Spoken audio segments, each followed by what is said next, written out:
So this is question number 37, Pathfinder, kinematics. Check your understanding. A particle P is moving with a constant speed u on a straight line that makes an angle theta with the positive x direction of coordinate system. When P crosses the y-axis at a point 0, L, another particle Q starts from the origin and chases P with a uniform speed v. The chaser Q always maintains its velocity vector towards the chased P. First part of the question is how long after Q starts from the origin will it catch P? And the second part, if both the chaser and the chased move with equal speeds, what will be the minimum distance between them and what will be the maximum magnitude of acceleration of chaser Q? So this question is going to involve a lot of maths and you'll have to be very patient while I solve it. What you can do, you can first try yourself for say for 5 to 10 minutes and then see its a solution, and let's solve it.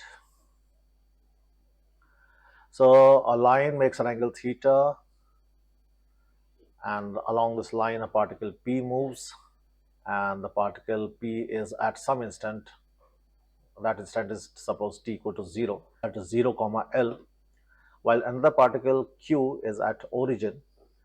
P moves at a constant velocity, and suppose its position is somewhere here at a general time and its velocity is u always, while Q is just following P. So the direction of velocity of Q is always towards the current position of P, the position of P at that instant. So it's like this. So Q will go along a curved path. The velocity of Q is always towards P. Suppose P is at this position and Q is at this position. So velocity at this position will be towards P. And as P moves forward, the direction of velocity will turn, and so will the path of Q. So path of Q is a curved path. Now let the separation between P and Q be S at a general time. Dotted line is parallel to the line along which P moves. Let this angle be alpha. The velocity of P is given as u. Now the component of u along QP line is u cos alpha. Now this separation will change due to these two velocities, due to v and due to u cos alpha. U cos alpha will increase the separation, while this velocity v will decrease the separation. So mathematically it can be written like this: cross multiply by dt, integrate all terms. Now there is one problem, that we cannot integrate this term, integration of cos alpha dt, because there are two variables in it, and alpha is a function of time we do not know. So that's why this last term cannot be integrated directly, and for that we'll have to adopt some other method. And I'm calling this integration as I, and let's see how this integration can be solved. The component of v along this Q, along this dotted line, is v cos alpha, and this dotted line is parallel to the line along which P moves. Now the displacement of Q is this vector, and the component of this vector along the line along which P moves is CD. So CD can be written as the velocity in this direction, CD direction, which is v cos alpha. This distance CD is integration of v cos alpha dt. QP is L, this angle is theta, so CP is L sine theta.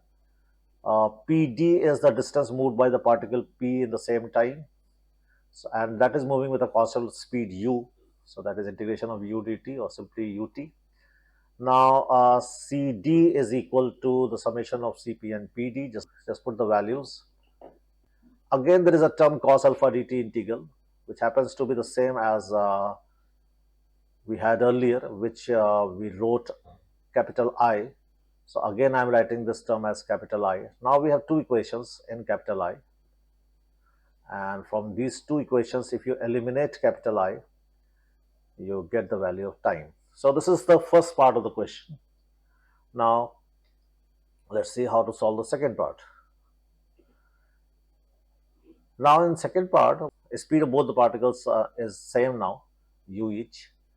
Now if you write s, then it will be minus u plus u cos alpha, and from the property of circle, we know if a particle moves along a circle with constant speed, then the acceleration is towards the center of the circle and its value is u square by r.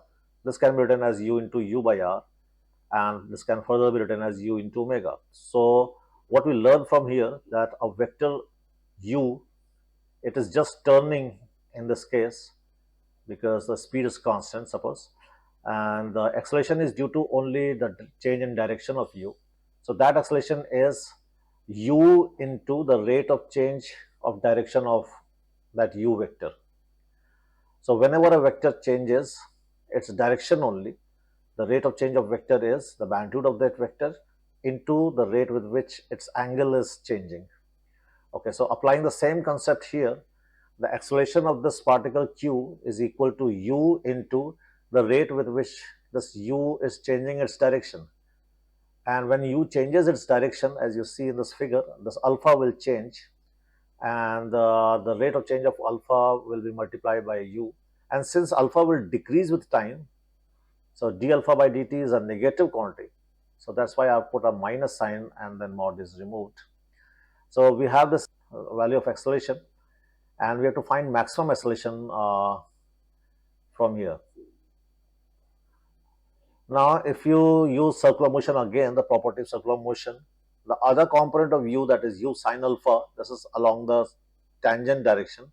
So this tangential velocity can be written as radius into angular speed.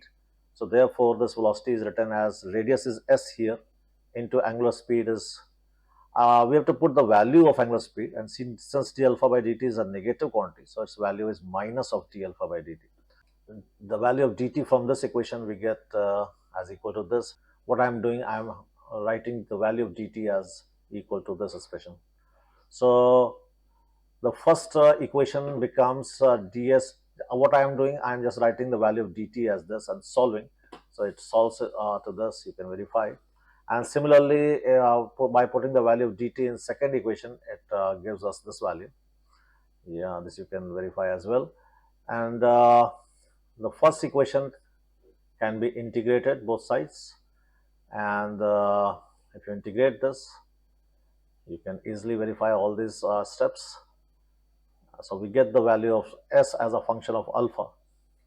Now the initial s, the initial separation between p and q is L, while initial value of alpha, if I draw the diagram, you check it, see,